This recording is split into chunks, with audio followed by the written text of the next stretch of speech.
भी अपना वही बोरिंग सा माई सेल्फ सुना सुना के टीचरों को थक चुके हैं, जो आप अपनी क्लास में अपने टीचर से सीखते हैं। My name is XYZ, I am AB years old, I am studying in this school, I am studying in this class. It's so boring now. हम आज एक अप लेवल का थोड़ा सा जो हमें थोड़ा न्यू लगता है और थोड़ा बोलने में भी अच्छा लगता है और इफेक्टिव भी लगता है। तो आज की वीडियो में हम सीखने वाले हैं लेवल अप सेल्फ इंट्रोडक्शन। तो बिना टाइम वेस्ट करे वीडियो को स्टार्ट करते हैं।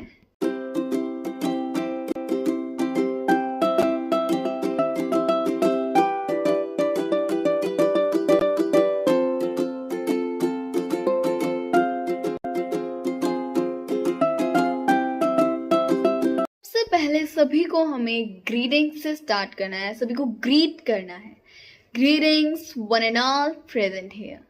फिर हमें अपना ऐसे दिखाना है कि मुझे एक गोल्डन चांस मिला है। Thank you for giving this golden opportunity to introduce myself। Okay, आपको इस तरीके से दिखाना है कि आपको बहुत अच्छा लग रहा है, ठीक है। कॉन्फिडेंट होके आपको अच्छे से बोलना है।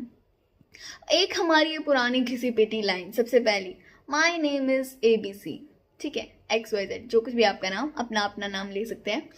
तो इसकी जगह हम सिंपल सीधी सी बात I ABC, okay, I ABC is dash years old, okay. कई बार क्या होता है, हमें अपनी एज बताना लोगों को अच्छा नहीं लगता है, तो उनकी जगह अगर आप 30 की एज में हैं, यानी आप 33 या 34 के हैं, तो आप किस तरीके से कह सकते हैं, आप मान लीजिए 30 से 40 की लाइन में हैं, तो आप कह सकते हैं I M in my 30s। या फिर आपको और अच्छे से बताना है तो आप ऐसे कह सकते हैं कि जैसे 30 to 33, आप ऐसे कह सकते हैं I M in my first 30s, okay. या फिर आप 34 से 36 के बीच में है तो आप कह सकते हैं I M in my mid 30s। और अगर आप 37 से 40 तक हैं तो आप कह सकते हैं I M in my last 30s। तो इस तरीके से भी आप अपनी एज को बता सकते हैं, जिससे आप अपनी पूरी एज को भी नहीं बताएंगे और लोगों को समझ भी आ जाएगा, ओके। तो मान लीजिए जैसे बच्चे होते हैं वो तो अपनी एज बता ही सकते हैं, ठीक है। तो जो कुछ भी है, आई ABC is dash years old, okay. And अगली हमारी लाइन क्या आती है हर बार, योर स्कूल नेम, ओके। आपका जो भी स्कूल का नाम है वो आता है, ओके।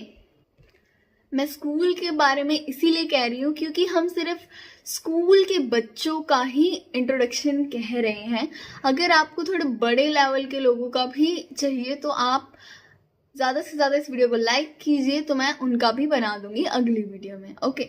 तो बच्चों का तो सबसे पहले इनका स्कूल ही आता है 12th तक, तो ठीक है। तो आप स्कूल का नाम देंगे, okay, with your class name. आप हमेशा कहते हैं कि I read in class XYZ, I study in class. इसकी जगह आप कह सकते हैं I M in, for example 10th, okay, I am in 10th standard in ABC Senior Secondary School, okay. आप इस तरीके से अपनी क्लास और स्कूल को बता सकते हैं, ओके। अब हम बात करते हैं कि आप कौन सी सिटी में रह रहे हैं, वो भी आपको अपने इंट्रोडक्शन में बताना पड़ता है। यहाँ मैं तो सोनीपत में रहती हूँ तो इसलिए मैं सोनीपत को ही उठाऊंगी।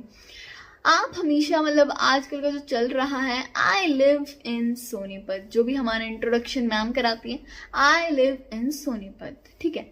इसको अगर हम और अच्छे से इफेक्टिव बनाए तो हम इसे कह सकते हैं I am the citizen of Sonipat city, या फिर सोनीपत सिटी लगाने की जरूरत नहीं है, एज अ विश, ओके। तो आप कह सकते हैं I am the citizen of Mumbai, Kolkata, from where you are, okay.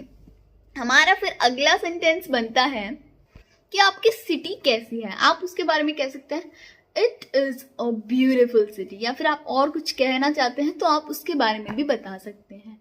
उसके बाद आता है आपकी मदर फादर का नेम, ठीक है। तो आप इसे बड़ा चढ़ाकर बहुत बड़ा बड़ा लिख देते हैं, तो इसकी जगह आप छोटे वर्जन में लिख दीजिए। क्या तो आप तो लिखते हैं जो हमारी टीचर्स वगैरह कराती हैं, ज़्यादातर हम कॉपी में टेपते हैं जो, उसमें ज़्यादातर क्या आता है, my father name is mister XYZ, फिर फुल स्टॉप, फिर he is a dash, okay, और फिर my mother name is ABC, for example she is a dash, no. इस तरीके से बहुत बड़ा बड़ा 4 सेंटेंसेस हो चुके हैं, और हम इन्हें छोटे से छोटे में भी कर सकते हैं। मैं बताती हूँ कैसे। Mister ABC is my father who is a dash, या फिर आप बिजनेसमैन लगा लीजिए, ठीक है, हु इज अ बिजनेसमैन। या फिर आप ऐसे भी बोल सकते हैं, my father mister ABC is a businessman, okay. और अगर हम बात करें फिर इसी के बाद मदर को भी आप सेम लगा सकते हैं, my mother Mrs XYZ is a teacher, और whatever, doctor, whatever your mother है, okay, homemaker. Don't use housewife, okay. Housewife क्या आपके घर की वाइफ है? No, okay. होम मेकर आप कहोगे घर को बनाने वाली है? नहीं, गृहिणी। कहते हैं ना जो घर बनाती है गृहिणी होती है, वही हमारी माँ होती है ना, ऐसे कहते हैं। तो गृहिणी जो घर को मतलब करे रखती है उसे होम मेकर बोलते हैं। उसे हाउस वाइफ का नाम लेके खराब मत कीजिए, इसीलिए आप यूज करें होम मेकर। हाउस की वाइफ थोड़ी होती है ना। तो इस तरीके से आप यूज करा करो हाउस वाइफ की जगह होम मेकर। जो होम मेकर करते हैं उनके लिए गुड, पर जो लोग या फिर जो बच्चे हाउस वाइफ यूज करते हैं वो होम मेकर ही यूज करें, ओके। फिर उसके बाद हमारा अगला सेंटेंस हमेशा आता है, आपका पर्सनल इंटरेस्ट किस चीज में है, ठीक है, आपकी हॉबीज क्या क्या है, ठीक है। आप इसमें इंक्लूड कर सकते हैं, my hobbies dash and dash, dancing and singing, cycling, swimming, what ever, okay. Hobbies बता सकते हैं, ठीक है। आप अपना फेवरेट स्पोर्ट्स बता सकते हैं, ठीक है। आप इस तरीके से बता सकते हैं हॉबीज को, my interest lies in cycling, singing, dancing, drawing, okay, whatever. Okay, you can introduce yourself like this. Sorry, hobbies को इंट्रोड्यूस करवा सकते हैं इस तरीके से, ओके। तो आप जो भी आपका पर्सनल इंटरेस्ट है जिस जिस चीज में, आप वो बता सकते हैं, ठीक है। आप इसमें कुछ अपनी फेवरेट चीजें जो आपको पर्सनली बहुत ज्यादा फेवरेट लगती हैं, जैसे कुछ भी आपको फूड बहुत ही ज़्यादा अच्छा लगता है तो वो भी आप ऐड करना चाहें तो कर सकते हैं। आप अपने सिबलिंग्स को भी ऐड कर सकते हैं, बट उनका पूरा डिटेल देने की जरूरत नहीं है। I have 1 sibling, I have 2 sibling, इस तरीके से आप अपने भाई बहनों को भी बता सकते हैं, ठीक है। ऐसे अलग अलग बताने की जरूरत नहीं है, I have 1 sister and I have 1 brother, no. सीधा आप बोल दीजिए आई हैव 2 सिबलिंग्स, ओके। तो अगला हमारा जो भी आता है वो होता है हमारा वट वी आर, वट हमें क्या बनना है, हमें what we have to choose our career, okay. आप बनना क्या चाहते हो, आप जॉब करना चाहते हो, बिजनेस करना चाहते हो, whatever you want to be. कैसे लिखते हैं हम लोग, I want to be a singer, I want to be a dancer, doctor, policeman, engineer, whatever, okay. तो उससे हम कैसे बोल सकते हैं, वो हम उसे सिंपली ऐसे बोल सकते हैं, एक न्यू वर्ड है, my ambition is, my ambition is to be a doctor और इंजीनियर और businessman, anything what you want to be, okay.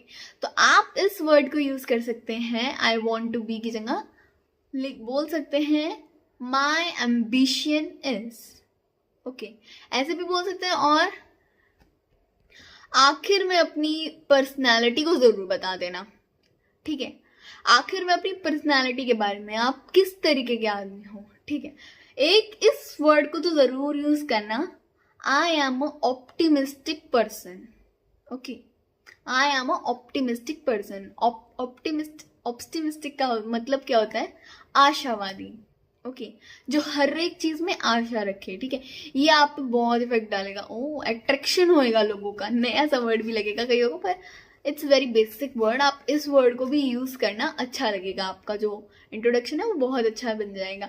और आप इसमें अपनी पर्सनालिटी के हिसाब से और भी कुछ चीजें ऐड कर सकते हैं। I am very honest person, punctual और disciplined, okay, ideal, what you want, okay. और अगर आप गॉड पे, भगवान पे बिलीव करते हैं तो आप एक और लाइन जोड़ सकते हैं, I have a great faith on God, okay. इस तरह की लाइंस भी आप जोड़ सकते हैं। नहीं बिलीव करते तो वो बात अलग है, ठीक है। I am too attach to nature, okay, आप ऐसे भी बोल सकते हैं, ये भी हमारी बहुत अट्रैक्शन खींचेगी, बहुत अच्छा लगेगा, ओके।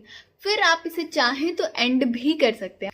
और लास्ट में एक ये लाइन और ऐड कर देना, अगर आपने ये वाली लाइन ऐड करी है ना, भगवान वाली, कि I have a great faith on God, अगर ये वाली लाइन लिखी है तो आप एक और बहुत अच्छी लाइन जोड़ सकते हो जो लोगों का अट्रैक्शन आपकी तरफ खींचेगी, ठीक है। May God bless me to achieve my goals, ठीक है, may God bless me to achieve my goals, आप ये वाली लाइन भी जोड़ सकते हैं, ठीक है। इससे आपकी जो ये इंट्रोडक्शन है वो और लोगों का अट्रैक्शन खींचेगा, और आपका जो ये इंट्रोडक्शन है ये और भी अच्छा हो जाएगा। लास्ट में एक ये लाइन तो बिल्कुल ही बिल्कुल कहना, this is all about me, thank you and have a nice day, have a wonderful day, have a cheerful day, anything, ठीक है। तो आपका भी नाइस डे हो जाए। Thank you for watching, bye bye.